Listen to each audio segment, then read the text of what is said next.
Je m'appelle Steven Le Yarrick, je suis aventurier professionnel, j'ai 33 ans et je vais me lancer dans le projet 666 qui est de traverser les 6 déserts les plus hostiles du monde.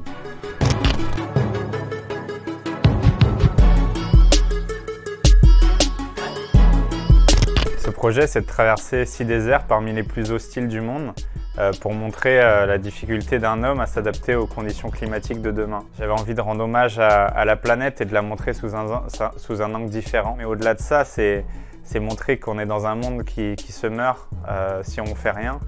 Et j'ai envie de montrer qu'un homme, par son comportement, par ses actions, peut faire beaucoup pour un plus grand nombre. Et je pense qu'on est tous responsables aujourd'hui et on a tous une petite pierre à mettre sur l'édifice. Je vais essayer déjà moi de m'adapter. Je suis un athlète, donc normalement ça risque d'aller jusqu'à 40-45 degrés, je l'ai déjà fait.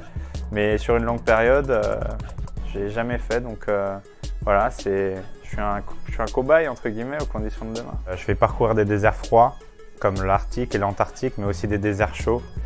L'Atacama, le désert de Gobi, le désert de Simpson en Australie et le Namib, donc en Namibie.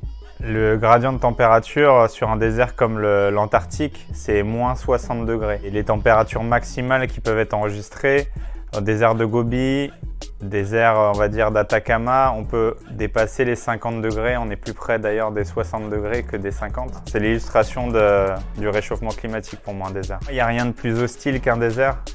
Il n'y a rien de plus dur.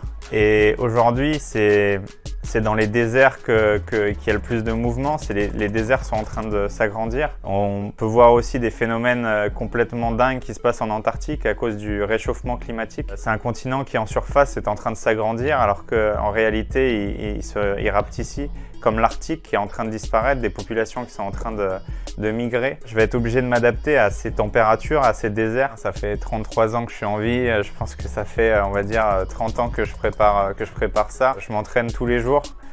Physiquement, je m'entraîne mentalement. Je fais aussi des défis d'ultra-endurance. Je suis un sportif aujourd'hui qui est, je dirais pas athlète, mais j'ai un niveau physique qui me permet de réaliser des projets comme ça. Il va y avoir des moments où ça va être technique physiquement sur des glaciers. Donc voilà, je me prépare un peu partout sur la planète pour être prêt pour le jour J. En même temps, on n'est jamais préparé à ça. On n'est jamais préparé à ne pas avoir d'eau pendant 60 jours. Pas avoir d'alimentation solide. C'est possible que je puisse pas faire de vélo parce que un désert froid qui fond, un glacier qui fond, je pourrais pas me poser mes roues dessus. Mes roues s'enfonceront et ça montrera là en réalité ce que c'est le réchauffement climatique. C'est possible aussi dans les dunes de sable que j'ai pas possibilité de faire de vélo, je m'enfoncerai trop, donc je devrais pousser le vélo ou le tirer dans une luge qui sera derrière moi. C'est une grosse prépa et voilà, je suis prêt à ça et c'est ça le projet aussi.